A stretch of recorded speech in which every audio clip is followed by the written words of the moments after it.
Morning, everyone. Good to see you all here this morning. Can you hear me okay with this? Yeah? No, a little bit up? Yeah. A little bit up.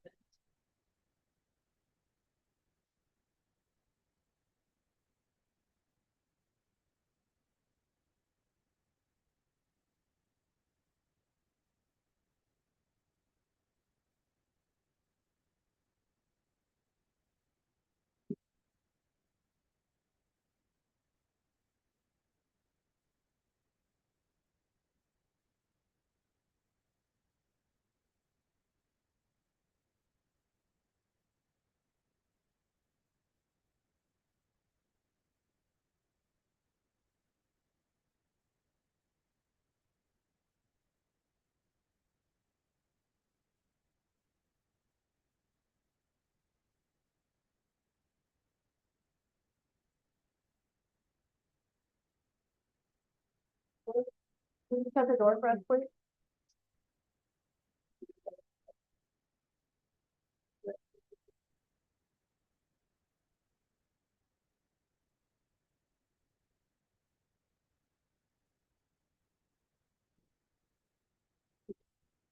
All right, we'll try this again. Good morning, everyone. It's good to see you all here. I'm happy to be teaching this Sunday morning practice group. I'll be here this week and next week too, while Mark is still healing from being sick, as many of you know. So we'll begin with the 4 quarters chant, which is on page 30 of your chant book. And Zoomers, I just posted it in the chat for everyone.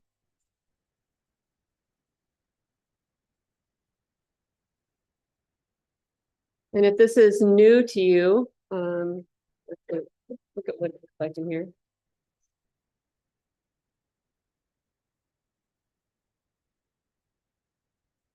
If there's a little line underneath the word, then we hold that just a bit longer. And then a little arrow above a syllable means you go up in tone. And then a little arrow below means you go down in tone. So you'll get the hang of it. It repeats itself. So we just change one word or one bit, one little phrase, but otherwise it repeats for 4 stanzas.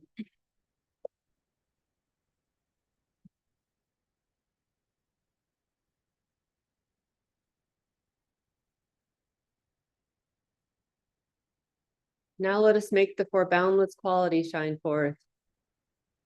I will abide for thee 1 quarter, with the mind imbued with loving kindness.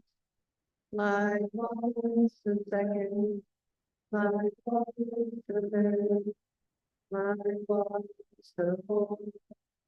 So above and below, around and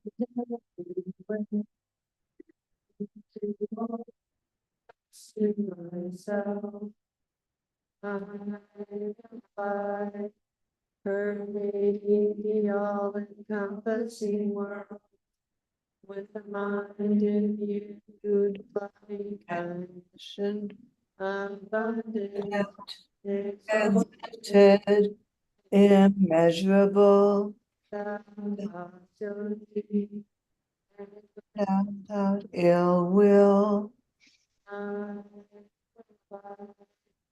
pervading 1 quarter, with the mind imbued with compassion. Likewise the second, likewise the third, likewise the fourth, so above and below, around and everywhere, and to all as to myself.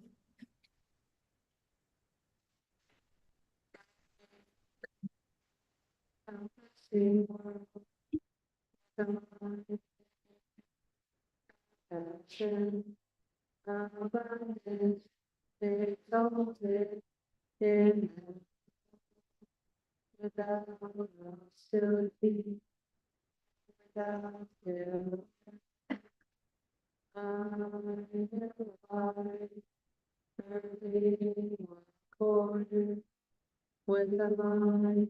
imbued with gladness, likewise the second, likewise the third, likewise the fourth, so above and below, around and everywhere, and to all rest to myself, I will abide, perfect and encompassing with the mind with gladness, abundant, exalted, immeasurable, without hostility and will I will abide perfectly order with the mind imbued equanimity, likewise the second, likewise the third, likewise the fourth, so above and below, around and everywhere, and to all that's to myself, I will the same word with the mind and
taking our time to settle into the posture that we've chosen this morning.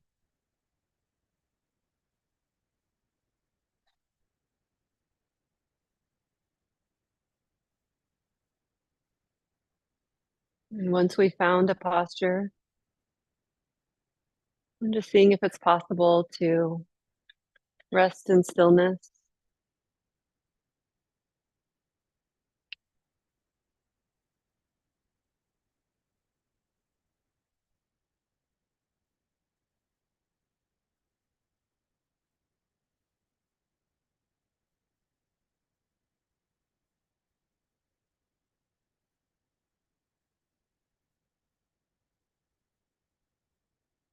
It can be really powerful to just commit to the posture. It will be imperfect. The body won't be perfectly comfortable.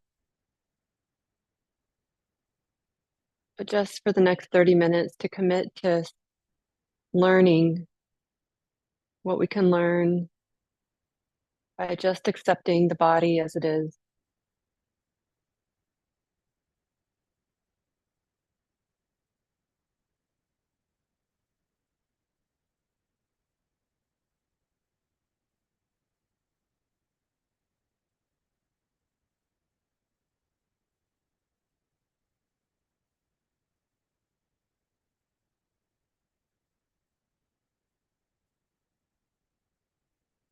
And finding a way to relax with the conditions of the body.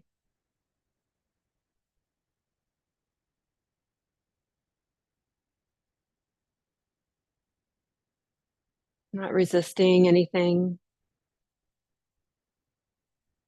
any tightness, any constriction. allowing the body to be the way it is.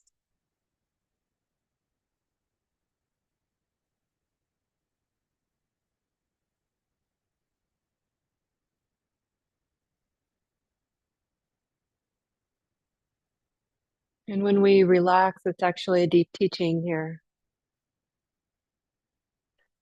We relax because we understand the body is just nature, it's not ours.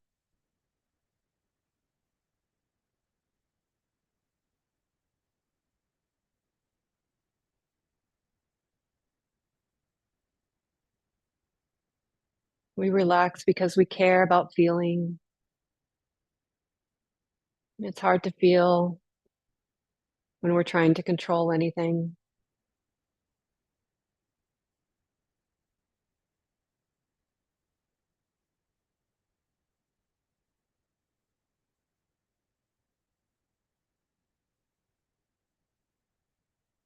And when we relax, we undermine those habitual ways of relating to experience, of relating to life.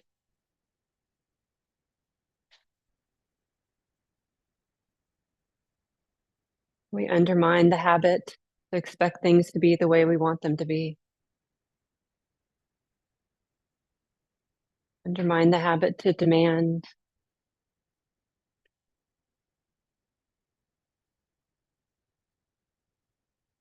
So just for these next 30 minutes or so,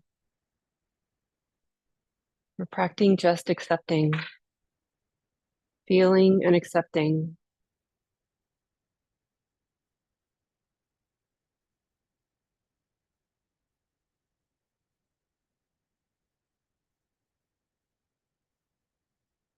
Just resting in stillness as a way of feeling and accepting.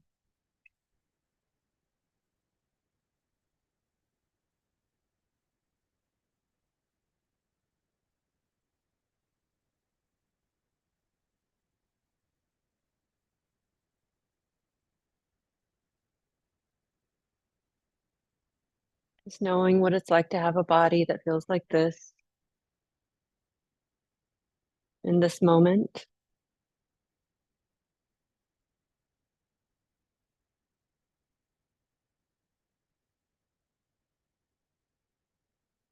A simple awareness of the sensations of the movement, of the heat and coolness, of the tingling, of the pressure.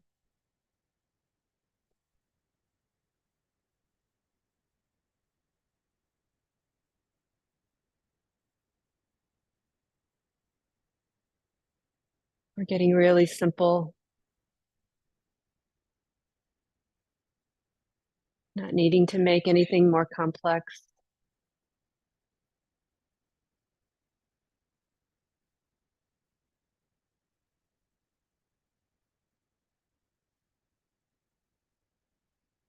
But when things can get simple like this, we can really learn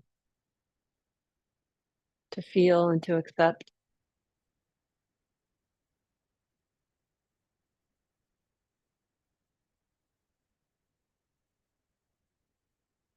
Lingering a bit in awareness of the body.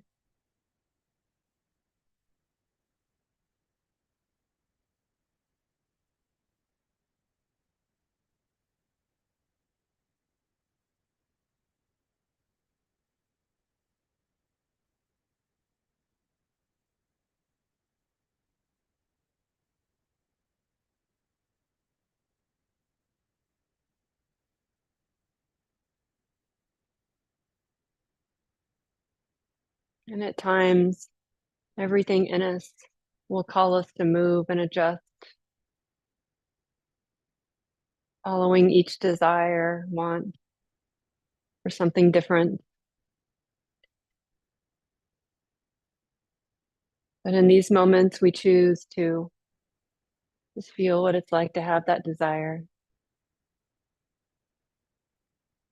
to see if we can relax with it, feel it, accept it, Let it move.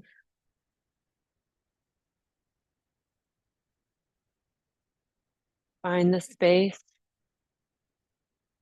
to connect with the physicality.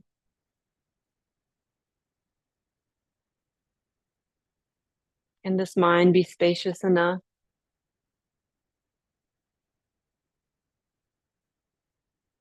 to be with this? How much space is needed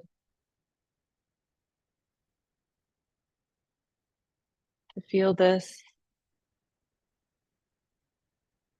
to accept it, to let it move on its own terms?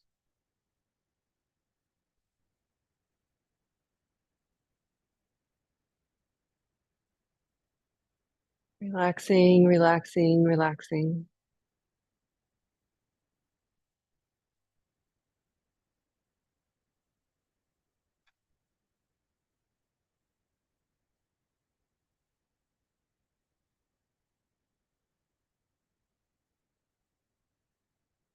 And relaxing isn't a destination that we arrive at and stay. We remember the value of relaxation, and we remember that, and we remember that again and again.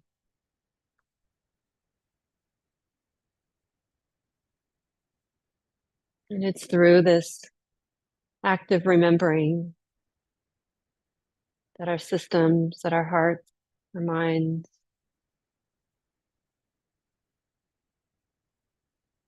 become more skillful at doing it.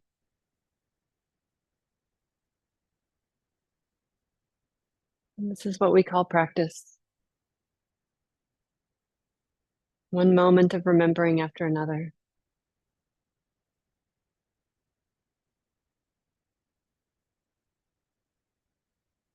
Let's continue in silence now.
Take a minute to stretch your legs if you'd like.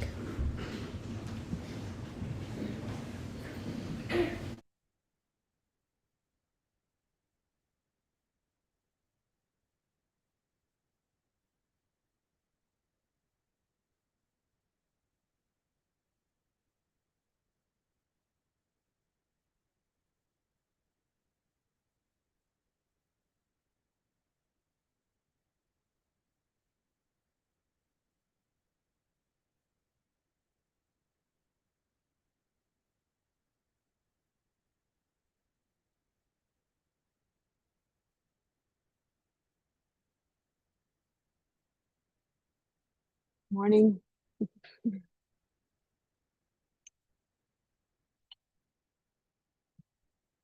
Good to look around and see your faces just for a moment. Yeah. Good for you to do that too.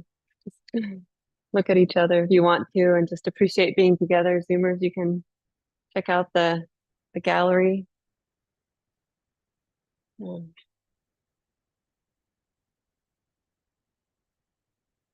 I'm Shelly Graf. I'm one of the guiding teachers here at Common Ground. I've been a longtime student of Mark Nunberg's, and I stepped into teaching, I don't know, 8 or 9 years ago now, and share the role with Mark, guiding the organization in terms of spiritual vision and leadership, and really happy to do that and happy to be here with you all.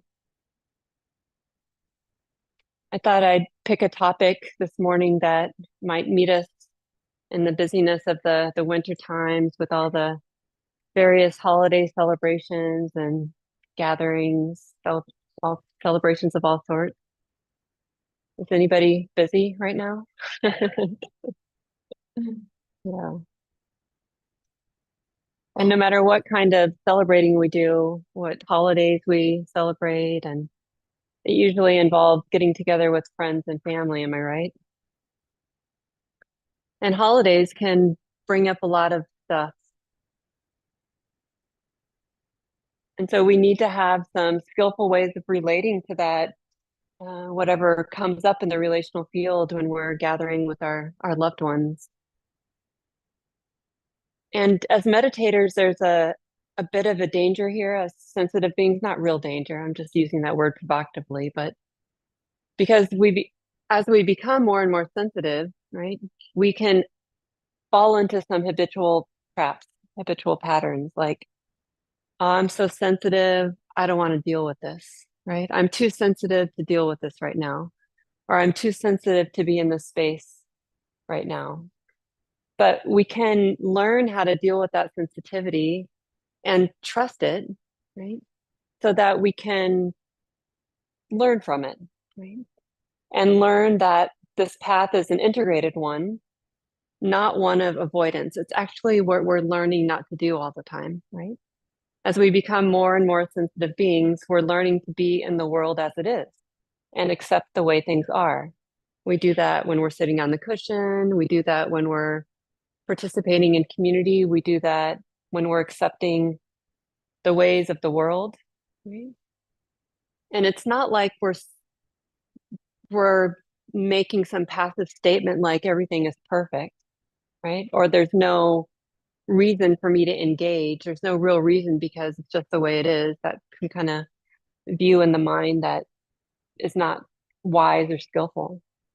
But when we accept things the way that we are, the way that they are, the way that we are, right? We learn how to flow because we're not trying to control anything.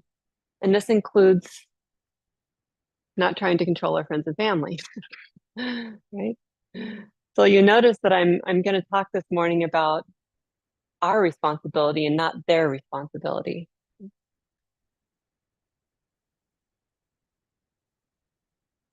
When we practice, we often, we come with some aspirations of peace, or maybe some calm even, or maybe to be free of some habits that we have known for a long time. But sometimes what happens is we're met with a kind of life review. Have you felt that in your practice? Where you sit down to meditate and just thoughts of your life, the past, the current, Sometimes the future will just come and come and come and come, right? And have you ever wondered, is this the path? Is this what it's really all about? Just reviewing my life in deeper and deeper ways and feeling the tightness or the constrictedness of like, oh, I did that, you did that, they did that. Oh, it's tough, it's tough. Well, the good news is that practice isn't necessarily about that. When that life review comes, then we want to have the skillfulness to relate to that well, right? To go, oh yeah, it's like this. And so sometimes noticing that life review happens in the form of thoughts and working with those thoughts skillfully, sometimes even noticing that, oh, these are just thoughts, right? These are just thoughts coming into the mind. They're just making themselves known in this way. They're thoughts of the pleasant type, they're thoughts of the unpleasant type. They're thoughts that just seem pointless and don't really have a charge at all. There's some thoughts that bring big emotion. There's some thoughts that bring with it less intensity, less emotion. There's some thoughts that are about planning. There's some thoughts that are about rehearsing. There's some thoughts that are about remembering. There's some thoughts that just seem like ordinary thinking in the present moment. And so getting a sense of their flavor can help us kind of see what's happening here, right? So that we're not caught in the self-centered dramas that draw us into this with sensitivity to this feeling like there's no way out, right? But sometimes noticing thoughts and having a sense of the degree of depth can also be useful, right? So it's not like we're necessarily going into the content, but when we're met with some of these moments that really seem to be about reviewing our life and maybe going back to some particular moments of time, some incidents, right? It can be useful to just find a way with our own sensitivity and mindfulness to not have to do anything with that and just let it be. To let it come, to let it move, to trust that, oh yeah, this is my life, you know?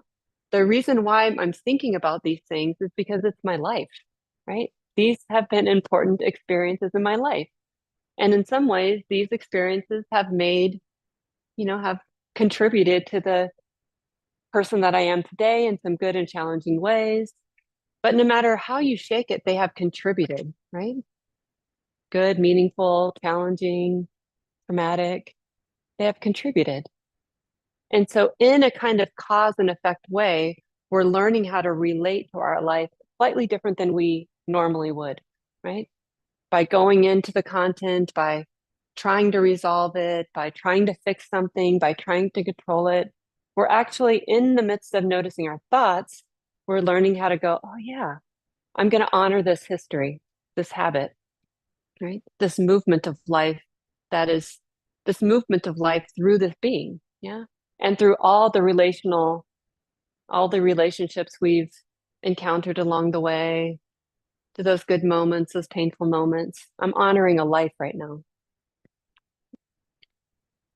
I was out teaching a retreat for many weeks, not that long ago, and a teacher who I was teaching with asked the room a question like, where is it that you don't want your practice to go? And we all have those like, oh, if I can just make it through this 30 minutes without going there, it would be great, right? Or if only the sensitivity, if I could have some say over the sensitivity so it doesn't go in that department or that area of my life. Yeah. But we don't get to have that kind of say. Our practice will go where our practice goes. And we can have some sense of gratitude for that, even if it feels challenging, because what's happening is that the Dharma is doing the Dharma. And what I mean by that is that the sensitivity of heart is actually just becoming more and more subtle. And it's learning how to just move in all the areas, all the departments, and all the ways in a more integrated kind of being, right? And so it might bring up something from the past or might bring up a moment that feels hard to bear, but we just learn to lean back and see how to work with the conditions as they are, even this, right? One of my teachers, Gil Fronsdal, calls the path of developing sensitivity into the relational world a path of ethical maturation. Ethical maturation. Yeah. That I love the maturity, right? Because we're actually learning that the practice can go anywhere. And we might imagine that I don't want the practice to go there. Or please, I don't want sensitivity to bring up that thing. But actually, when sensitivity goes there, we have more resources than we think. It's often the mind that's worried about that, anticipating that. That's a much different experience and a much harder experience to bear than when the practice actually touches something that feels difficult. And we have practice with this department, right? We have practice about working with sensitivity when the heart is touched by something that's difficult. Right? Many, many moments of that. So often in these life review moments, our life review is actually just pointing to places where there wasn't enough wisdom to hold something more skillfully, or perhaps not enough love that was there in a moment. Or we can even make it more broad and say, perhaps when the heart was out of alignment with nature, right?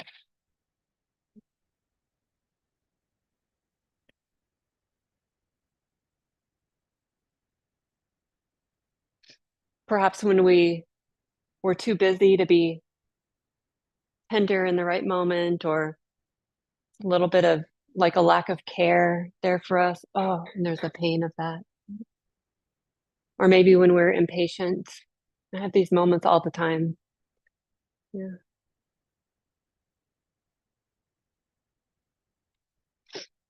And one way to describe suffering or dukkha or stress is being out of alignment with nature. The reason why there is some struggle is because the heart isn't seeing something clearly.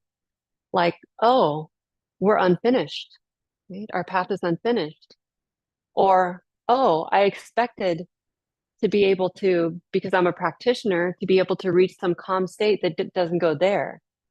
Or, oh, I expected my practice to help me, to keep me protected in these ways that aren't touched by the messiness of the world or aren't touched by the messiness of reality. And so these moments when we feel that, or that tug, or I don't want to, or this feels hard, it's just coming back into some alignment that is the ethical nature, the the cause and effect reality of life, right? And it's points to how our practice is maturing. Like, oh, when we notice that these moments, and we actually are brave enough to just feel it, let it move through us, there is some new, a learning how to be in relationship with life in a new way. It undermines all those habits to control, right? All those habits to try to make life into be the way that we want it to be, which it never is, right? It never is exactly that way. Yeah. Sometimes things go our way, and we can be grateful for that.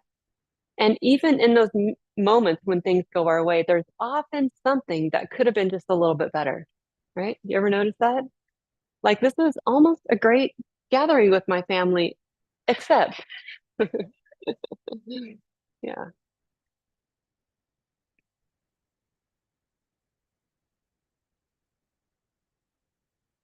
So we can ask ourselves, what would it be like if we were integrated, if our practice was integrated enough and we understood fully our connection with ourselves and others through cause and effect? And when we agree to merge sensitivity and the ethical relational realities that we swim in, we we get a sense of this integration, right? So some of us, maybe many of us, all of us, I bet all of us, even if we don't call them precepts in our lives, we all have some ethical guidelines that we aspire to on a daily basis, right? Yeah. And in this tradition, we sometimes call those precepts. They're ways of relating in the world, of engaging body and speech in ways that are in hopes that we won't cause harm. And we trust that when we are careful, when we are full of care, full of sensitivity, right there at the intersection of relationality, then it actually works to feel, to let that sensitivity move and to try to live in harmonious ways. It actually helps us feel, healthier, safer in community with one another. And so some of the inspiration to take up trainings like doing our best to not take life, to not kill, to not take that which isn't offered freely, to not steal, right? To use our sexuality in wise and skillful ways, to uh, tend to what we consume in our bodies in terms of stimulants or intoxication, right? To not cloud the mind, right? So that we're clear and can act in ways that we want to. These habits or these trainings are what we call precepts. One teacher regards them as training wheels, right? Because they can be just the basics, right? And when we get used to training with just the basics, then we see all the ways like, oh, wait a second, what about this? And that's actually the beauty of the training, because they're not considered rules. That would be far too easy, right? We would just take up the rules, we would live them out, we would be perfect at them, and then there would be peace and harmony in the world, right? Not that way. There are way too many nuances, right? Sensitivity meets life in a bazillion different ways. And so the ways in which we practice ethically in our lives and in the world are met with the conditions in that moment.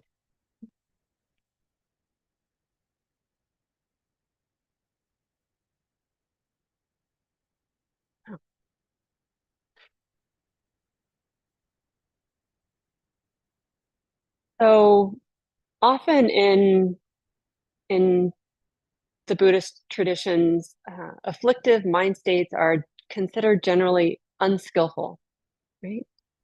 They're often self-centered habits of mind that don't lead to much benefit in our lives or in the world, right?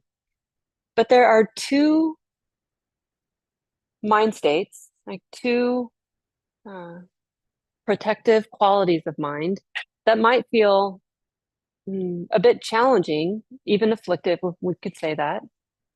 And these are called Hiri and Otapa, right? And they are known as guardians of the world or protectors of our hearts, protectors of our relationality, our harmony, the harmony that we can find in relationship with one another. We can call them superheroes even, or perhaps guardrails. These are all good words to describe how these express themselves. And Hiri, there are two aspects of conscience. Hiri is more concerned with the internal, and Otapa is more concerned with the external. So Hiri is this felt sense of like, oh, this doesn't feel good to act this out, right? I feel this constrictedness of heart, and it doesn't actually feel good, right? So there's some shrinking back from acting it out. So it's that internal kind of shrinking back. It might feel a bit afflictive, but it's actually protective because it helps us not feed that habit, right? So it's more in line with our dignity and self-respect. Yeah. And Otapa it's about concerned with the impact of our decision making, right? It's more concerned with that feeling of remorse, like after we have acted, being able to look in the direction of impact and feel, oh, maybe I don't want to do that again. Right? So Hiri and Otapa, two aspects of they're actually those poly words, they don't translate into English very well.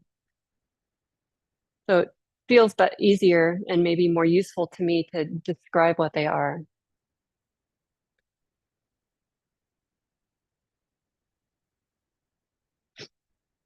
Uh,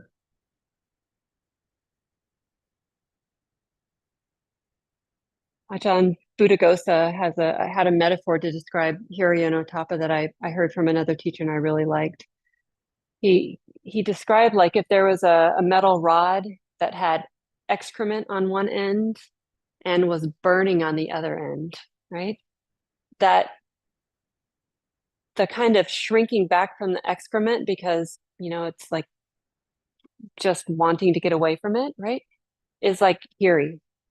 And the understanding that if I touched the burning end, it would cause a great impact, right? Is like Otapa, right? Which I really like this. Excrement, if you can tolerate the the little visual there. And the utility of the burn, right, is that it's actually quite good to feel that. Yeah. So when we're in relationship with one another, when we're with our friends, with our family, and you know, we just get kind of swept away by the content of our minds, those life review moments like, oh, here we go again. This is what you do. This is what I do, or this is what you all do, or something like that. And we didn't, there wasn't enough mindfulness to kind of bear that or to be with that. Right. And then we end up saying something that we go, oh no, like I'm with like this with my family. I find myself knowing the habits of my family and knowing them so well because, I'm 48 years old. I've been around long enough to know those habits well. And yet when I get right in with my family, we love each other and we just act out those patterns like endlessly, right? My sister does this, my mom does this, I do this. And I could go like, oh, sweetie, don't do that. Let's see if we can interrupt that habit. And then I'm there and I go, oh, look at that. You're doing that same thing, right? You're acting out that habit.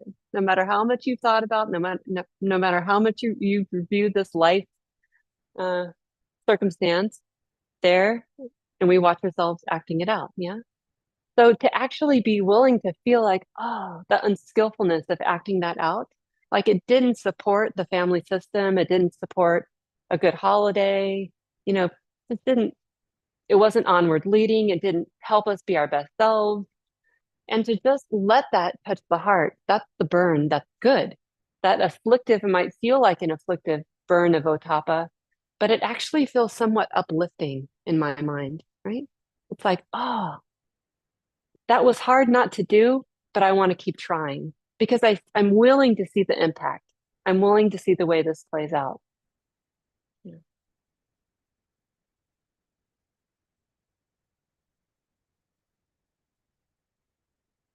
I take, I share the responsibility of taking my youngest god kids to swim lessons. Um, and the youngest one is loves the water and tolerates the lessons, but really loves the water. And this one lesson experience. I love the way she loves the water. And it's sometimes hard for me to be an adult because her poor teacher is always like, um, Mimi, we're, pay attention to the group. Mimi, the group's over here. Mimi, you have to stop going underwater because, you got to be able to hear my instructions. Mimi, Mimi, Mimi, right? And Mimi has to sometimes sit on the side of the pool for 10 seconds or 15 seconds until she can get herself together and get back in. And there was this one just swim lesson that, it was just going this way. And Mimi was up and down and underwater and outside of the pool and in the wrong place and all of this and just so delighted to be in the pool. And so I was like, it was a very difficult ethical moment. I'm like, oh, is it my job to be the parent and go like, Mimi, you have to follow the rules? Or do I just like, I was full of so much mudita for her. Like, oh, I'm just happy for her delight in the pool. And she didn't seem to be bothered that she kept getting redirected. And anyway, this moment, like, she was doing all of that, and her teacher, Mr. Will, is like, all right, Mimi, all the kids are on the other side of the pool, all the way on the other side. And he's like, come on, it's your turn. And she goes, what are we doing? Like she didn't even know, right? And it was so sweet, but whatever. She made it to the other side. And then after I decided not to say anything uh, at the time, but when we were taking our showers and getting dressed and getting ready to leave, I decided to try to bring it up in the most gentle way possible. Like, you know, when Mr. Will has to go all the way back to the other side of the pool to get you, then the other kids aren't getting to swim as much and you're not getting to swim as much and whatever I was saying, doing my best as an adult to not like shame the child, right? Because she was having so much fun. And so she listened, she was really listening. And towards the end of the conversation, she was like, you know what? I'm gonna do better. I was like, you are? You're gonna do better? You're gonna listen to Mr. Will? You're gonna participate with the other kids? Yeah, I am. And I was like, okay, who knows what's gonna happen, right? But we get dressed and we get our coats on and she's just all like uplifted about it, like we're gonna do better. And we walk out into the pool area again and she had like flung the goggles across the pool to the other side earlier and she goes over and gets the goggles and hands them to her teacher and he's like, just great, says bye to her and she gives him a big smile and see you next week. And I'm like, is Otapa right there? Exactly. She wasn't pulled down by shame if I did something wrong or I did something bad. She was just like, I'm going to do better. And I see where I made a mistake. And here are the goggles, right? And we'll just move on with our life. So these guardians, these protective habits of our minds and hearts are really, we can see how they support each other in our relational well-being, right? Because they're good for everybody. And they're not the same as guilt and shame, right? Guilt and shame often come with it some self-serving, uh, self revolving delusion. Yeah. But Hiri and Otapa are just based in cause and effect. Like I see this and that, right? When uh when I'm underwater more than above water, I don't hear the instructions and the kids are all over there and I'm not going to participate. And I do want to participate actually. And I do like my teacher actually. And I want to be a part of this harmonious community here in the pool. And so I'm just going to do better, right? And I'm going to joyfully go about my business, seeing if I can do better because I've taken that in and felt it. Yeah.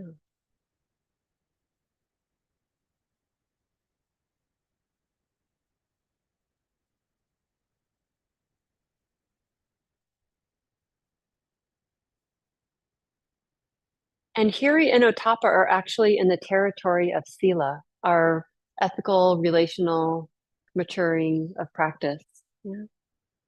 Because we can approach the precepts or our habits of non-harming, our aspirations to do no harm from a place of Hiri and Otapa, instead of from a place of trying to get something right or being the best or being perfect or not getting anything wrong, right? Being kind of self-righteous in our views about how to be good humans in the world, right?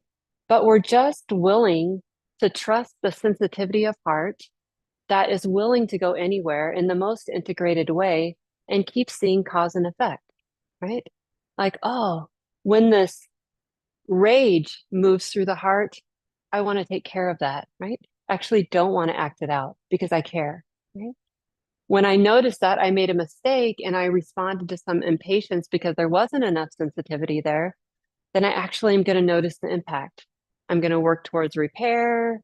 I'm going to take it in. I'm going to feel it. I'm not going to be afraid of those life review moments when I remember that harm that was caused because it actually helps me remember, oh, yeah, that's the protectiveness of Otapa that's reminding me of this habit that I don't want to keep repeating.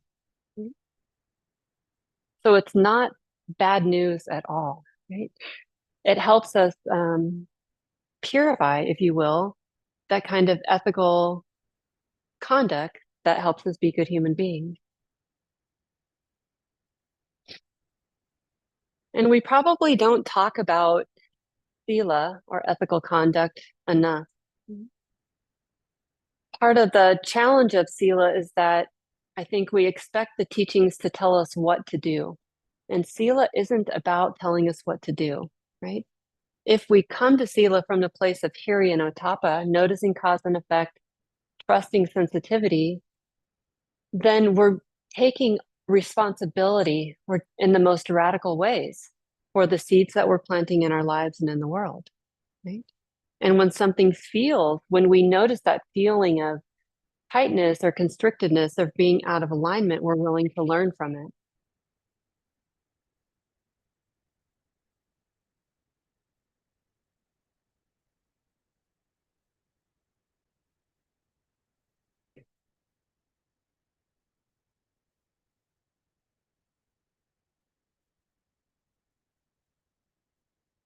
And we can remember too that our practice, when our practice is really relational, when it's integrated, when our practice goes everywhere, when we're not afraid, to let our practice go where it wants to go, to let our sensitivity, the sensitivity of heart, develop in the way that it just has a life of its own, that it shouldn't be easy, right?